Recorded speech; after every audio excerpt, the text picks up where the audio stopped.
All right, what's up? Who has the first question? Geno, given what you're able to do over the summer now, is first day of practice what it used to be? How far ahead are you of where you were last year? Well, all the things that have changed, some are good, some are not so good. The fact that we do all that stuff in June for an entire month, that's good and that's great. The fact that you can work with them the whole month of September, that's good and it's not so good. Because if you're not careful, by Christmas, they don't feel like coming to practice anymore, you know?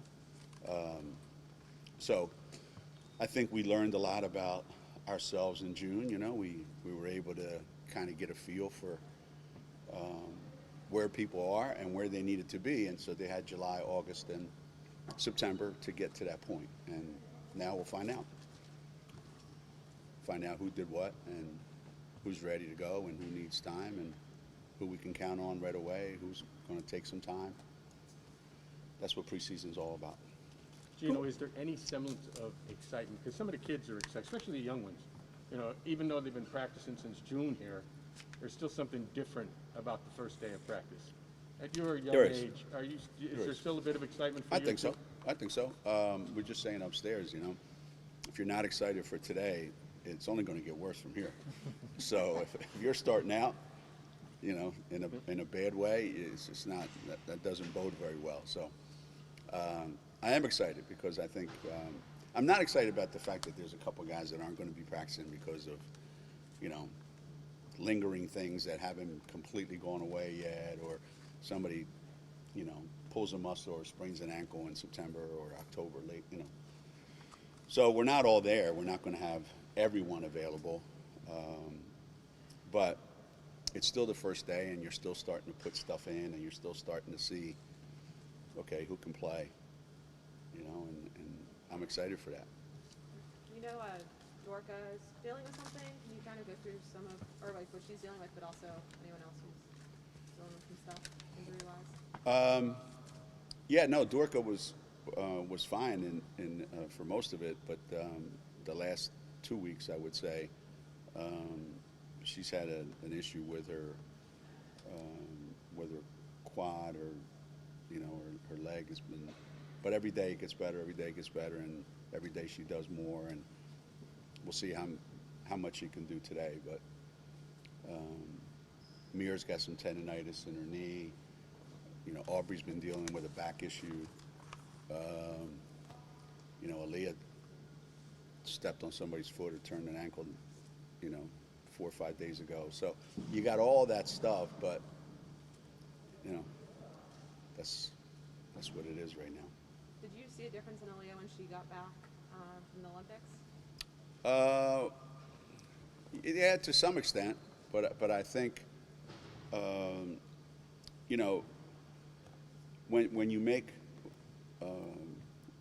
when you're playing for your national team, there isn't a lot of practice time. There isn't. So the entire time that they were in Japan, I don't know that there was a lot of practice time. So you're still rusty when you get back here, and you're certainly not in the kind of conditioning that you need to be. So,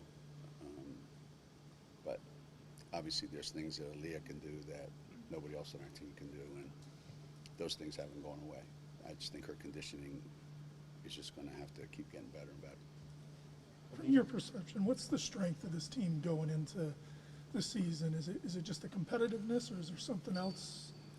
Well, anytime you have all of your starters returning on the surface, that's a good thing. So we're starting off in a pretty good place, and what that means and what's just the strength of our team, probably not that much different than what the strength of our team was last year.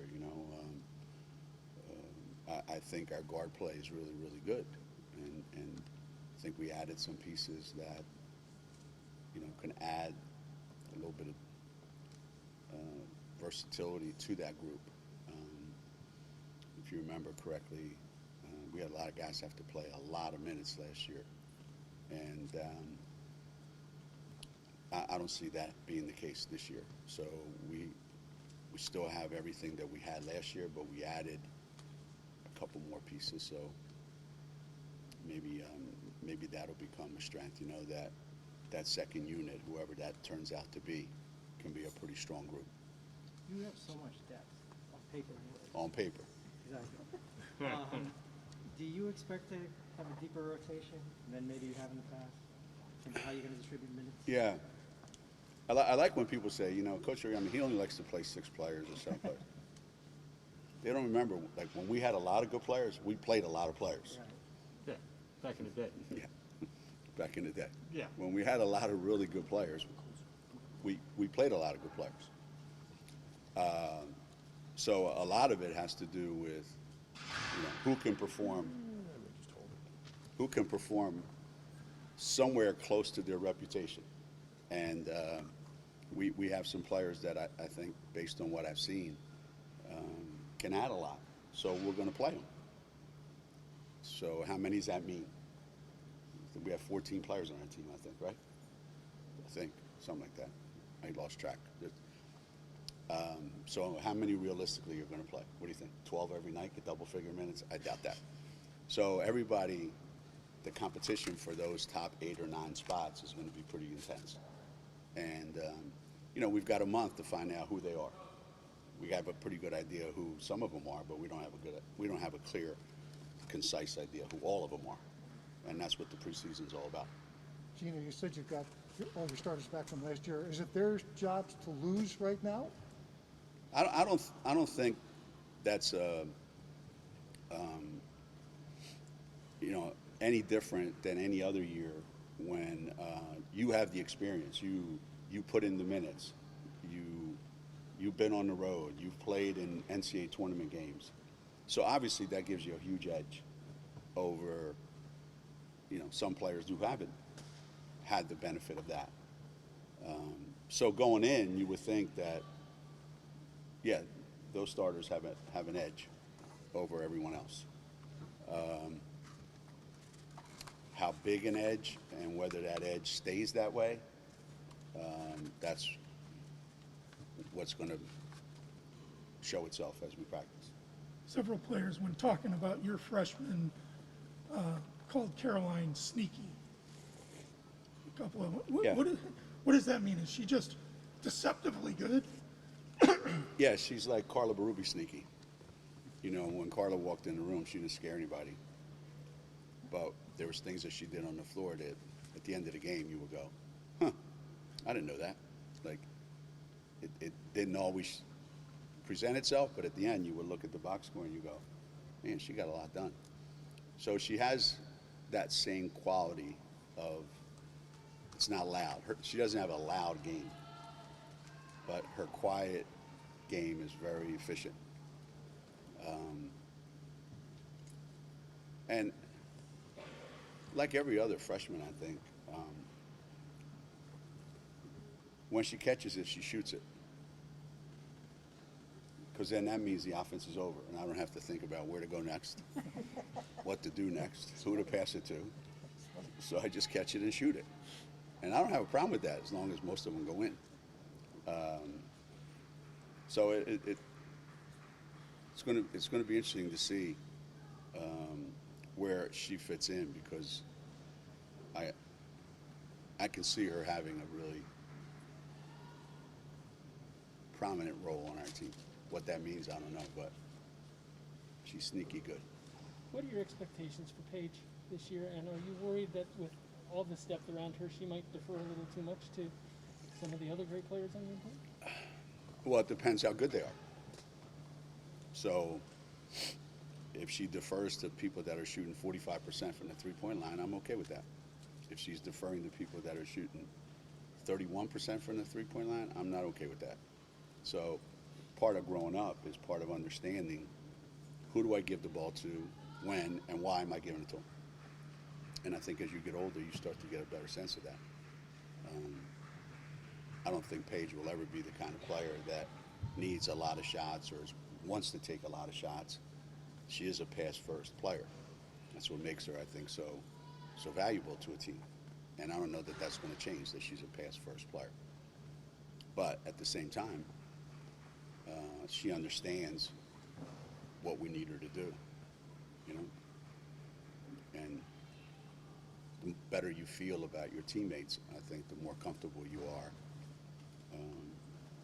just taking over certain situations. Whereas when you're a freshman, you might not feel that way. Sorry to interrupt. How have you seen her grow up since then? She hasn't. She's still the same annoying person as she was last year. She's never fouled anybody. She's never made a mistake. She's never thrown the ball away. She's never missed a shot where she didn't get fouled. She's never fouled anybody, as I said. So she hasn't changed. She hasn't changed one iota. She's a little bigger. She's a little stronger. Her body's starting to mature a little bit.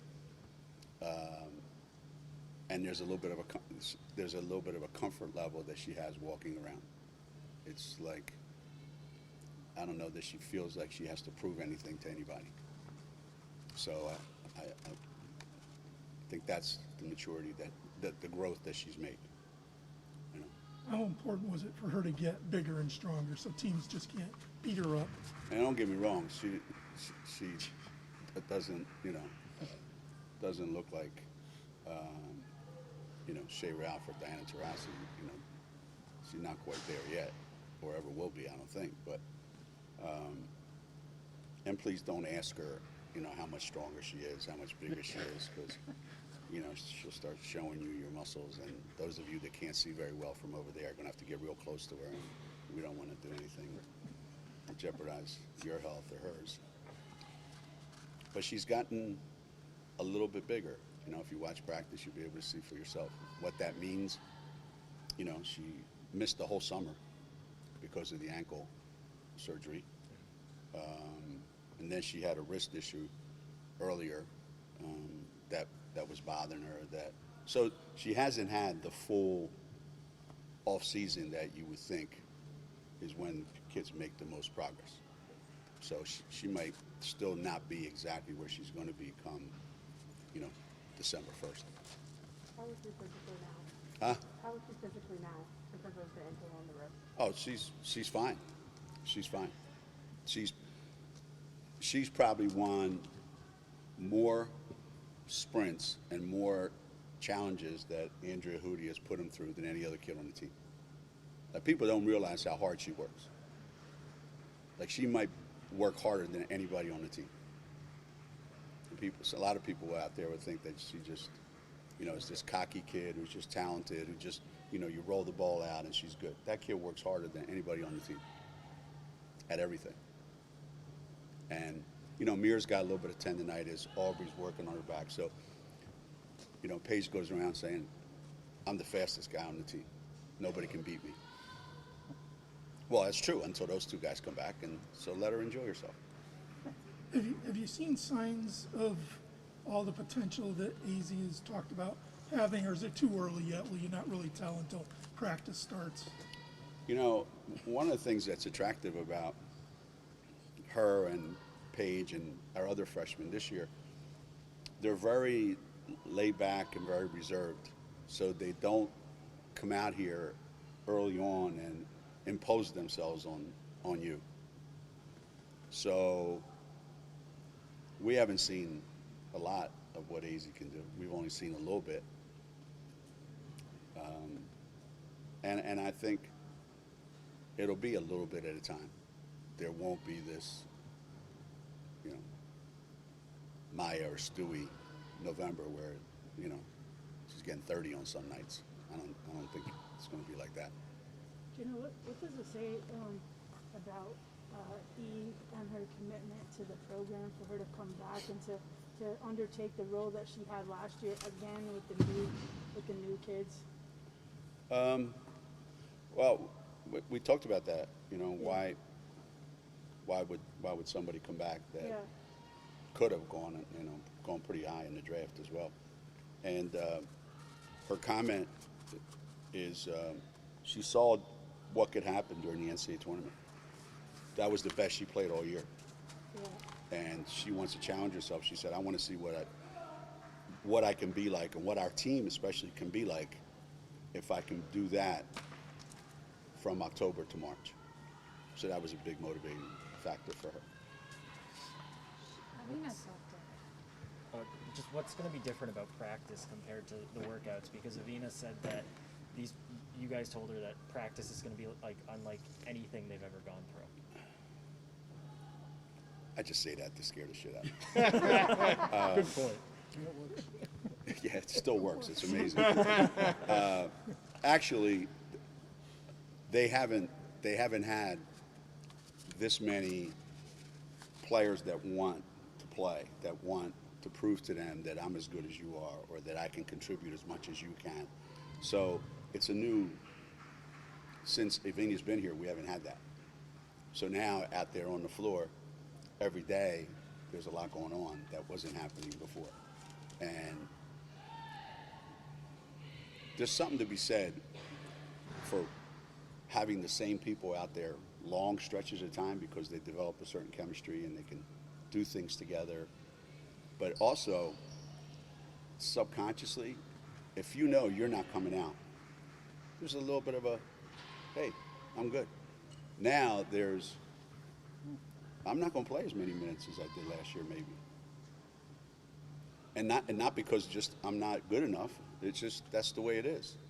Right. So your minutes and your time out on the floor is going to have to be really productive at both ends of the floor. And that goes for all of them, not just one of them. So,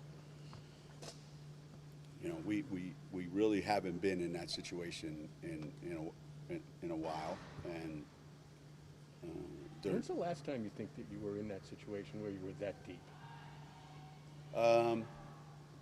Probably when it was Steph and Kalina and Mariah, Morgan, Lou, Feast,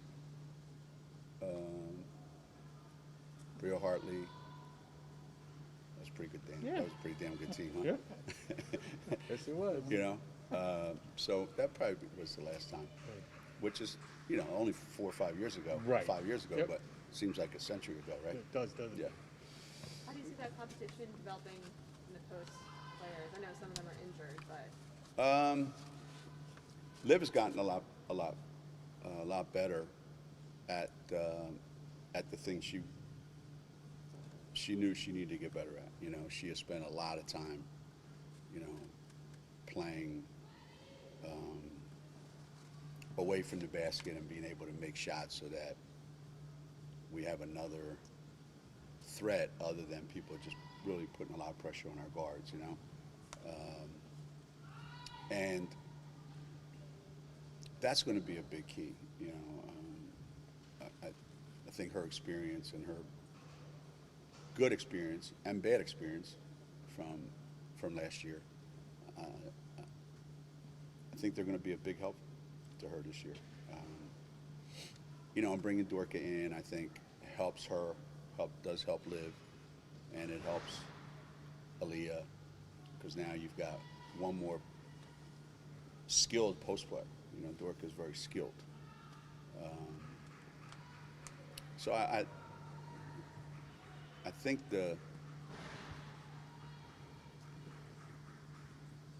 inside guys are a little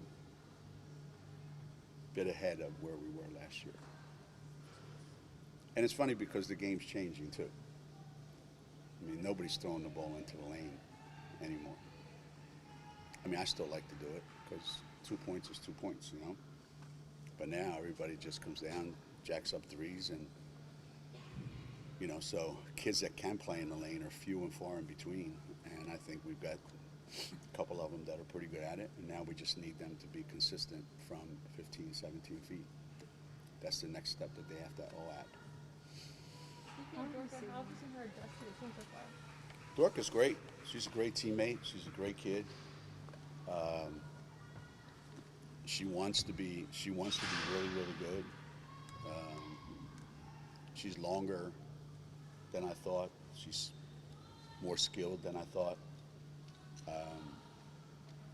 I think there's a little bit of a nervous energy, into this place and walking in and looking around. You know, there's a, you know, I want to do great. I want to fit in. You know, I want to contribute. You know, so once that wears off, you know, she'll be fine. I'm really, really, really glad that she's here. She could be like the difference that puts us into that other level. You know, hopefully, anyway. That's the plan. Looking forward to playing in front of fans again. I know, right? I felt so bad for our freshmen last year. One, they never went to class, so they didn't, you know, they needed a map to get around campus. All they knew was their apartments, where they grabbed their food, and here, and Gimple. So that's been great for them to get out and about. And, you know, we talked with them about how many friends they've made that aren't on the basketball team, you know, which they didn't get a chance to do last year. And then running out the tunnel in Gamble after they watched on TV and then coming out and going, huh? It was just like coming out here. So they're in for a treat, the freshmen. And I'm happy for our seniors because I don't want them to go out senior year, and that's the way it ends at Connecticut, you know, playing in front of nobody. So I know the fans are going to be jacked up because they haven't been to a game in forever, and our kids are going to be as well. And I am too. I'm excited about it. CD is too. She's going to get all dressed up again. You know, she was hating life, you know, having to wear sneakers and stuff on the sideline. Sweatsuit and the whole thing. I I mean, know, who needs right? that? I mean, Morgan, myself, Jamel are like, we're not changing. You can wear whatever the hell you want. Gino, you got the exhibition with Fort Hays State. Are you going to do a close scrimmage with the Division I team? A what? Are you going to do a close scrimmage? Yeah, we are. Against who and We are. We can't give any details about that. You were ready to give details. You showed up just for that one thing. You're like the guy with the cymbals in the band, in the orchestra, right? They're just, your 3 seconds are up, Anna. Thank you for coming. So yes, we do have a close scrimmage. Do you just get more out of that because you can work on things? It's a Division I team.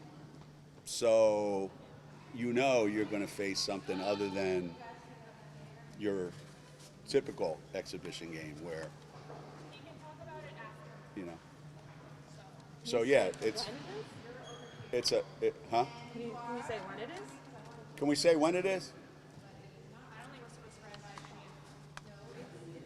Sometime between now and. In the season. It's, Can we use the mind? it's in the calendar to next tell us couple when it weeks. is? It's in the next couple weeks. Gino, It's before the Fort Hays game, right? Yes, before that. Gino, on another topic, can you talk about what you've seen from Azri Stevens in the WNBA this summer, especially this last series, and the summer that Steph has had with the gold medal and what she's been able to do in the WNBA? You know, when I was watching some of the playoff games, you know, and I saw Steph and Azare and Dee and Kia Stokes on Las Vegas and Bria Hartley and Megan, you know, so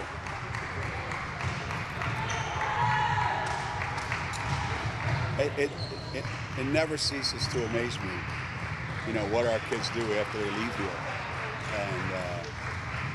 And Chicago might be playing better basketball than anybody else in the league right now. Everybody knew going into the season that they had a loaded roster. They were really, really good. Just a matter of would they be able to put it all together. And, man, they've certainly gotten hot at the right time.